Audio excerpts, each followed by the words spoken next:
Sir, क्योंकि वहां हमारी साथी ने जो आपसे सवाल पूछा था वो इसलिए पूछा था कि आप कह रहे हैं मृतकाल चल रहा है। मृतकाल से छात्रों के लिए अमृतकाल तभी लाएंगे जब सत्ता परिवर्तन करेंगे। आप विपक्ष हैं तो आप क्या तैयारी कर रहे हैं इस सत्ता परिवर्तन के लिए? इसीलिए उन्होंने पूछा था। दूसरे स्पोक्स पर्सन आकर के प्रेस कॉन्फ्रेंस करेंगे। धन्यवाद। नमस्कार दोस्तों, आज हमारे बीच में कांग्रेस कार्य समिति के सदस्य हैं और एनएसयूआई के प्रभारी हैं कन्हैया कुमार जी। वो आज युवाओं से जुड़े हुए मुद्दे पर, जो ज्वलंत मुद्दा है देश का, उस पे आपसे बात करेंगे। मैं उनसे अनुरोध करूंगा कि सीधा आपसे बात करें।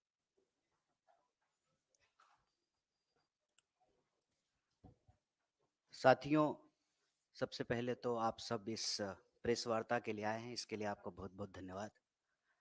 जैसा कि आपको विनीत जी ने बताया, आज हम लोग एक बहुत ही गंभीर और संवेदनशील विषय पे यह प्रेस वार्ता कर रहे हैं। आप में से बहुत सारे साथियों को यह जानकारी मिली होगी कि रूस में 20 नौजवानों को, भारतीय नौजवानों को बंधक बना करके रखा गया है। बंधक क्यों बना करके रखा गया है? क्योंकि हमारे देश में युवाओं के लिए मृतकाल चल रहा है। देश में तो नौजवानों के लिए मृतकाल चल ही रहा था। जिन नौजवानों को रोजगार नहीं मिल रहा है, अब विदेशों में भी भारतीय नौजवानों के लिए मृतकाल शुरू हो गया है। रोजगार के बड़े बड़े दावे किए गए। सरकार ने कहा कि हम हर साल 2 करोड़ नौकरी देंगे। अगर हर साल देश में 2 करोड़ नौकरी दी जाती तो शायद ये स्थिति पैदा नहीं होती। आप जानते हैं कि रूस के पास परमानेंट आर्मी नहीं है, ठेके पर आर्मी है। हमारे देश में भी जो है ठेके पर अग्निपथ योजना लाई गई है, ठेके पे जवानों को बहाल किया जाएगा और वहां पर जबरदस्ती भारतीय नौजवानों को एक तरीके से बंधक बना करके रखा गया है। उसमें से सिविलियन वर्क में गुजरात का एक नौजवान, नोट कीजिएगा, गुजरात मॉडल, गुजरात का एक नौजवान, उसकी दुखद मौत हो गई है। और इस संवेदनशील विषय पर चारों तरफ चुप्पी है। होता है ना कि मोबाइल में एक वाइब्रेशन मोड होता है और एक साइलेंट मोड होता है। तो जब प्रचार की बात आती है, फोटो आप का बात आता है, तो प्रचार मंत्री सक्रिय हो जाते हैं, वाइब्रेशन मोड ऑन हो जाता है। और देश से जुड़ा हुआ कोई विषय हो, नौजवान से जुड़ा हुआ कोई विषय हो, तो साइलेंट मोड पे चले जाते हैं।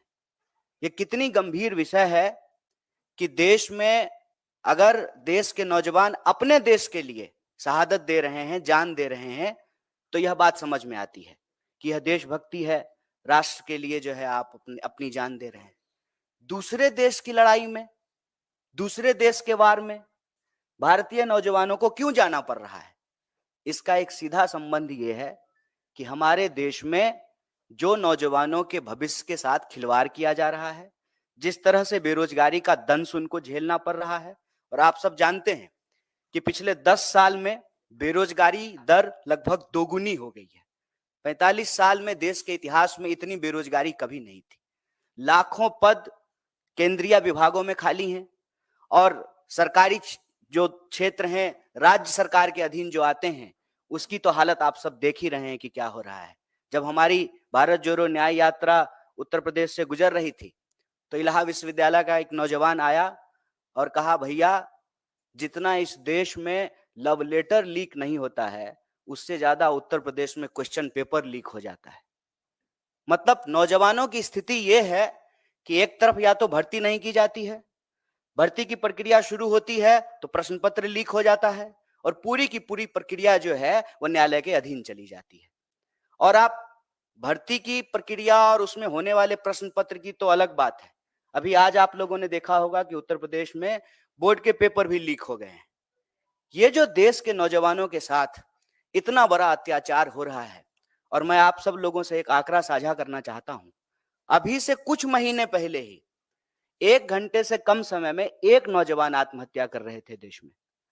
अभी का आंकड़ा यह है कि 1 घंटे से कम समय में 2 नौजवान आत्महत्या कर रहे हैं।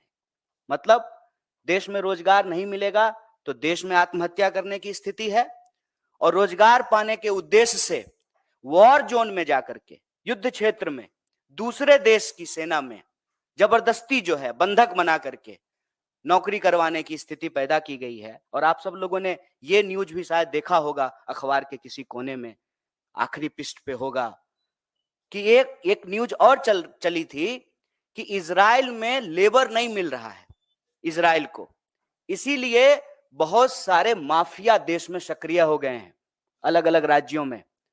और जो हमारे देश के नौजवान हैं उनको एक तरीके से उनकी मजबूरी का फायदा उठा करके, और एक कहावत आप लोगों ने सुना होगा, मरता क्या ना करता, बहला फुसला करके, सपने दिखा करके कि विदेश में आपको नौकरी मिल रही है, देश के नौजवानों के साथ, उनके भविष्य के साथ खिलवाड़ किया जा रहा है। और इसी कड़ी में मैं एक बात और आपको जोड़ दूं, अपने बच्चों को, उनके भविष्य को बेहतर बनाने के लिए सपना देखने वाले जो माँ बाप हैं, पेट काट करके अपने बच्चों को पढ़ने के लिए बाहर भेजते हैं। और आए दिन यह खबर सुनने को मिलती है फिर से अखबार के किसी आखिरी कोने में कि कभी अमेरिका में जो है किसी नौजवान को किसी यूनिवर्सिटी में मार दिया गया है, भारतीय नौजवान को, कभी ऑस्ट्रेलिया में मार दिया गया है, कभी यूरोप के किसी कोने में मार दिया गया है। और इन सब के बीच दावा क्या किया जाता है? विश्व गुरु का। विश्व गुरु नहीं है गुरु, आप पक्का से ना विश्व गुरु हैं, और आप इस देश के नौजवानों के भविष्य में जहर घोल रहे हैं। और जिस तरह से देश में और विदेश में भारतीय नौजवानों की जान ली जा रही है, यह अपने आप में बहुत दुखद, चिंताजनक और संवेदनशील बात है। इसीलिए हमारा यह कहना है कि देश में तो नौजवानों के लिए मृतकाल चल ही रहा था, अब विदेश में भी भारतीय नौजवानों के लिए मृतकाल चल रहा है। इसी विषय पे आप सबसे बातचीत के लिए हम साथी यहाँ उपस्थित हुए हैं। आप सब लोगों ने धैर्यपूर्वक अपनी बात सुनी, बहुत बहुत धन्यवाद। और इस संबंध में जो भी आपके प्रश्न होंगे उसका हम यथासंभव उत्तर देने का प्रयास करेंगे। बहुत बहुत धन्यवाद।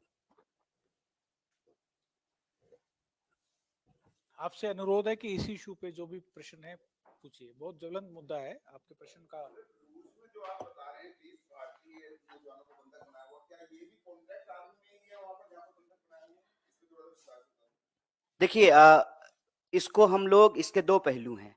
पहला तो कोई अपना घर बार छोड़ करके कहीं और काम करने के लिए क्यों जाता है, जब आपको अपने घर बार में रोजगार नहीं मिलता है। जैसे मैं बिहार से हूँ सर, हम लोगों को पढ़ने के लिए, इलाज कराने के लिए, हनीमून मनाने के लिए, काम करने के लिए, हर चीज के लिए बाहर जाना पड़ता है। क्यों? क्योंकि हमारे राज्य में अवसर नहीं है, ये सच बात है। वरना अपना घर बार छोड़ करके क्यों आएगा कोई? पंजाब का कोई व्यक्ति तो बिहार में जाकर के धान काट नहीं रहा है, बिहार का ही लोग जाकर के काट रहा है। तो पहला मसला ये है कि अपने देश में, इस देश के नौजवानों के लिए रोजगार नहीं है, ये सबसे प्रमुख बात है। दूसरा, फिर मरता क्या ना करता, जो काम मिल जाए सर। यही हमारी यूनिवर्सिटी के पीछे जो है बहुत सारी एम्बेसी है, लोग जो है रात को 2 बजे से लाइन लगाते हैं वीजा लगवाने के लिए। 2 बजे से 8.5 लाख लोगों ने जो है इंडियन पासपोर्ट छोड़ दिया है। कहते हैं कि जो है विश्व में डंका बज रहा है, 8.5 लाख लोगों ने जो है इंडियन पासपोर्ट छोड़ दिया है। फिर जहां जो काम मिल जाए, और ठेके पे बाहर में आर्मी में भर्ती की जाती है। हमारे देश में नहीं की जाती थी, अब की जाएगी, अभी इसकी शुरुआत हो गई है, तो की ही जाती है। इजराइल का मामला अलग है, इजराइल में आर्मी में नहीं, दूसरे काम के लिए, डिफेंस से रिलेटेड नहीं बल्कि और दूसरे सिविलियन काम के लिए जो है भारतीय नौजवानों को अलग अलग कंपनियां जो है देश के अलग अलग शहरों में सक्रिय है। किसी ना किसी कोने में जो है तुरंत आइए, मिनटों में वीजा पाइए के विज्ञापन के साथ जो है दुकान खुले हुए हैं। और भारतीय नौजवान जो है उसमें किसी तरीके से चाहते हैं कि हमको देश में कोई अवसर मिल नहीं रहा है, तो विदेश में कोई अवसर मिल जाए, वो उसके तहत जो है बाहर चले जाते हैं। और वहां जाकर के जब उनके साथ कुछ बुरा होता है, वो फंस जाते हैं, तो उसकी कोई जिम्मेवारी नहीं है, उसकी कोई अकाउंटेबिलिटी नहीं है।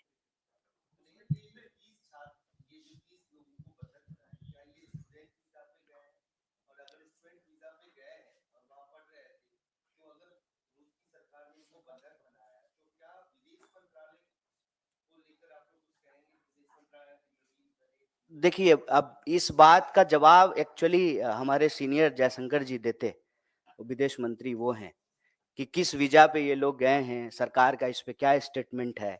हम तो जो है इस देश का जिम्मेदार विपक्ष होने के नाते सरकार से यही सवाल कर रहे हैं कि भारत का कोई भी नागरिक दुनिया के किसी हिस्से में अगर मुश्किल में है, तो उसको उस मुश्किल से निकालना सरकार की जिम्मेवारी है। और हम आपको याद दिला दें, यही प्रचार भी तो किया गया था।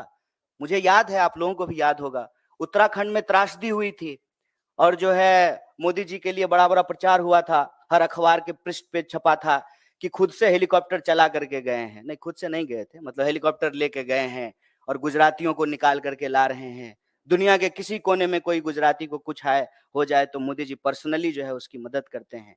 तो हम बस उनको याद दिला रहे हैं कि जो है आपका ये गुण कहाँ है, हम देखना चाहते हैं। हम चाहते हैं कि देश के बाहर जो भारतीय नौजवानों के साथ देश के अंदर जो परिस्थिति है, जिसके चलते उनको विदेश जाना पड़ रहा है, तो उनके साथ अगर कुछ बुरा हो रहा है तो सरकार इसकी जिम्मेवारी ले। ये तो सरकार बताए कि कैसे गए हैं, किस माध्यम से गए हैं, स्टूडेंट वीजा पे गए हैं कि वर्क वीजा पे गए हैं कि टूरिस्ट वीजा पे गए हैं, वीजा का कैटेगरी क्या है, H1N1 कौन सा वीजा लेकर के गए हैं, ये तो सरकार बताएगी। हम कैसे बता सकते हैं? हम तो विदेश मंत्री हैं नहीं।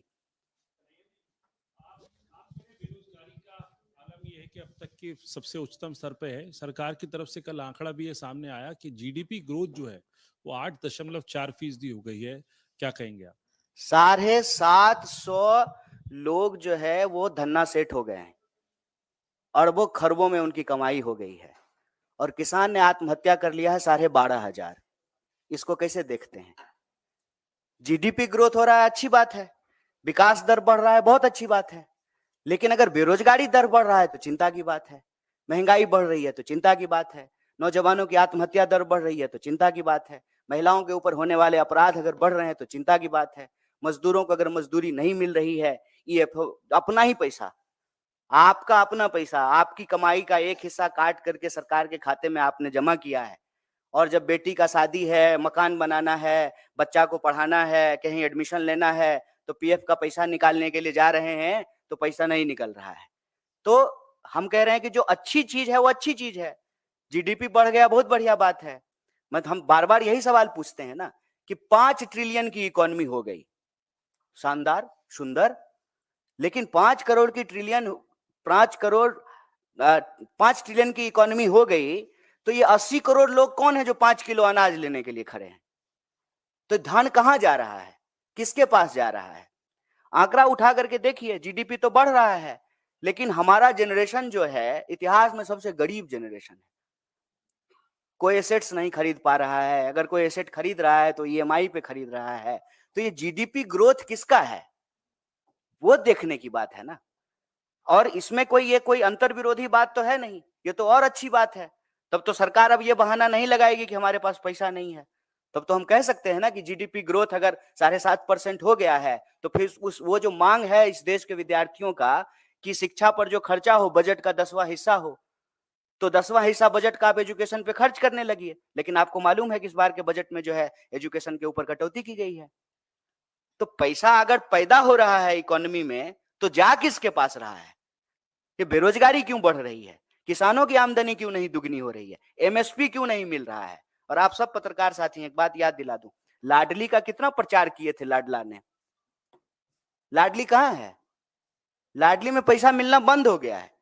एमएसपी पे जो वादे किए गए थे, वो वादा तो छोड़ दीजिए, गुजरात के मुख्यमंत्री थे मोदी जी, तो प्रधानमंत्री मनमोहन सिंह जी को चिट्ठी लिख करके कहा था कि एमएसपी दुगनी कर दीजिए। अब तो मनमोहन सिंह जी प्रधानमंत्री है नहीं, गुजरात के मुख्यमंत्री देश के प्रधानमंत्री बन गए हैं, तो एमएसपी क्यों नहीं लागू कर दे रहे हैं, उसको कानूनी दर्जा क्यों नहीं दे रहे हैं? इसीलिए जो है किसान आंदोलन कर रहे हैं। नौजवानों की हालत देख लीजिए कि देश के किसी ना किसी कोने में भर्ती समय से हो, एग्जाम टाइम पे लिया जाए, प्रश्न पत्र लीक ना हो, देश के किसी ना किसी कोने में जो है नौजवान और विद्यार्थी आंदोलन कर रहे होते हैं। जीडीपी बढ़ा है, बहुत बढ़िया, लेकिन बेरोजगारी नहीं बढ़नी चाहिए।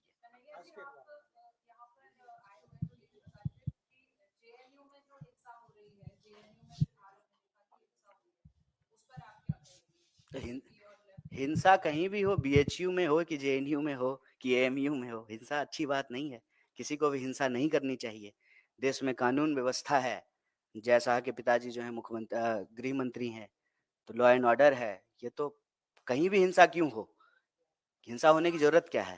प्रधानमंत्री ने अपने चुनावी जो जनसभाएं वो ऑलरेडी शुरू कर दी और सीईसी में बैठक चली बड़ी लंबी और बहुत ही जल्द इसमें कौन सी नई बात है मैडम कि उन्होंने चुनावी सभा शुरू कर दी? वो चुनावी मोड पे ही रहते हैं। मैडम एक बात बताइए, अब की बार 400 पार अगर हो जाता तो एन केन प्रकारेण किसी को भी, आपको मालूम है बीजेपी ने आज किसको उड़ीसा में ज्वाइन कराया है? एक बीजेडी का एमएलए जो भाजपा कार्यकर्ताओं के ऊपर गाड़ी चढ़ा दिया। एक तो मुझे नहीं मालूम कि आजकल के नेताओं को गाड़ी चढ़ाने का क्या शौक है। वो टेनी जी का बेटा किसानों पे गाड़ी चढ़ा दिया था। तो ये बीजेडी का जो नेता है वो बीजेपी के कार्यकर्ताओं पे, और जो है प्रधानमंत्री जी चुनावी सभाओं में जाकर के कहते हैं कि भाजपा कार्यकर्ताओं की पार्टी है।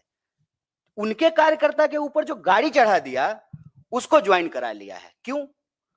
400 पार को लेकर के इतना कॉन्फिडेंट होते तो किसी भी स्तर पे जाकर के समझौता करते। अभी आपने देखा कि बिहार में जो है नीतीश कुमार को लेकर के क्या क्या बोलते थे, और अभी जो है सब एकदम सब बढ़िया, एकदम स्वीट स्वीट सा हो गया है। तो मुझे नहीं लगता है, ये दावे हैं, सुनते हैं हम भी, आप भी सुनिए।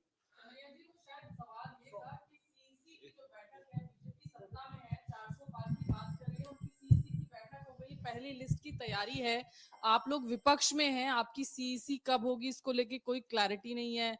अलायंस टीएमसी के साथ वेस्ट बंगाल में होगा नहीं होगा, इस कितना पर अभी चिंता संशय है बना आपको हुआ है। हमारी, बड़ा अच्छा लगा सुन करके। कांग्रेस कवर करते हैं ना, कितनी इसलिए चिंता आपसे करते सवाल हैं कर आप सकते हमारी। हैं। बहुत बहुत अच्छा लगा, आप लोग कितना चिंतित हैं हम लोगों के लिए, बहुत अच्छा लगा, बहुत धन्यवाद।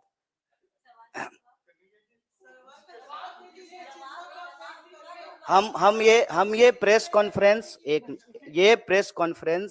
एक बहुत ही गंभीर और संवेदनशील विषय पे है। चुनाव सीट नंबर के लिए प्रेस कॉन्फ्रेंस नहीं रखा गया है। नंबर मैंने आपको बताया, 20 भारतीय लोग रूस में फंसे हुए हैं, बंधक बनाए हुए हैं। वे 400 छोड़ करके 20 नंबर याद रखिए। इसलिए नहीं जवाब दे रहा हूं। ऐसा नहीं है कि हमको जवाब नहीं देने आता है, जवाब दे सकते हैं, ये विषय कुछ और है। ठीक है कन्हैया जी ये बताइए कि आपने कहा कि अमेरिका में भारतीय छात्रों का मर्डर भी हुआ है, संदिग्ध परिस्थितियों में मौत भी हुई है। ये जितने भी हाल के महीनों में मर्डर या संदिग्ध परिस्थितियों में मौत हुआ है, इसके पीछे विपक्ष के नाते आप कोई साजिश देख रहे हैं, फाउल प्ले देख रहे हैं? दूसरा सवाल है कि मोदी आपके क्षेत्र में जा रहे हैं कल, आप पिछले बार वहां से लोकसभा का चुनाव लड़े थे, इस बार कांग्रेस की टिकट पे बेगूसराय से लड़ेंगे आप? ये विषय अभी आज का नहीं है प्रेस वार्ता का। पहला सवाल जो आपने पूछा है कि भारतीय नौजवानों और विद्यार्थियों के साथ आए दिन कोई ना कोई घटनाएं होती रहती है। मैं ये नहीं कह रहा हूं कि साजिश है, लेकिन एक चिंताजनक और गंभीर परिस्थिति जो जरूर है।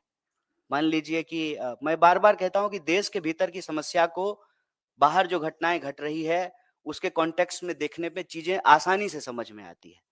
मैं बार बार कहता हूँ, मैं बिहार से हूँ, और जो है जब हम लोग महाराष्ट्र जाते थे तो हमारे साथ भी जो है कई बार ऐसी घटनाएं घटी। गुजरात में कई बार जो है ऐसी घटनाएं घटी। ऐसी घटनाएं क्यों घटती हैं? ऐसी घटनाएं तब घटती हैं जब बिहार में रोजगार नहीं है और हमको मजबूरी में बाहर जाना पड़ता है। वैसे ही भारत में अगर रोजगार की स्थिति होती तो भारतीय नौजवानों को बाहर नहीं जाना पड़ता। पहली बात तो ये। दूसरी बात, जब हम कहीं जाते हैं तो आउटसाइडर्स को लेकर के एक इनसिक्योरिटी होती है स्वाभाविक रूप से, और कैंपेन भी यही किया जाता है। आप लोग अक्सर सुनते होंगे कि बाहर का लोग आकर के रोजगार ले लिया है, बाहर का लोग आकर के यूनिवर्सिटी में हॉस्टल को कब्जा कर लिया है, यूनिवर्सिटी को कब्जा कर लिया है। तो इस तरह से जो है आइडेंटिटी के आधार पे पोलराइजेशन होता है, ध्रुवीकरण होता है, और नफरत फैलाई जाती है, और नफरत का शिकार जो है वो लोग होते हैं।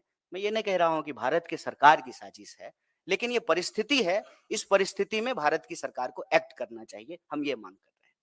महाराष्ट्र में जो घटनाएं हुई, ऐसा कोई अमेरिका से उसका कंपैरिजन हो सकता है क्या बिहार के किसी व्यक्ति के साथ? नहीं, बस मैंने समझने के लिए उदाहरण दिया है, कंपैरिजन नहीं है। दोनों की ज्योग्राफी अलग है, परिस्थिति अलग है, बस हमने समझने के लिए उदाहरण दिया। फिलहाल तो नहीं, फिलहाल तो हम रूस की ही बात कर रहे हैं। इजराइल को लेकर जो आपने कहा, तो आपकी एग्जैक्ट मांग इजराइल के मामले सरकार से तो हम यही मांग कर रहे हैं कि आप यहीं रोजगार की व्यवस्था कीजिए।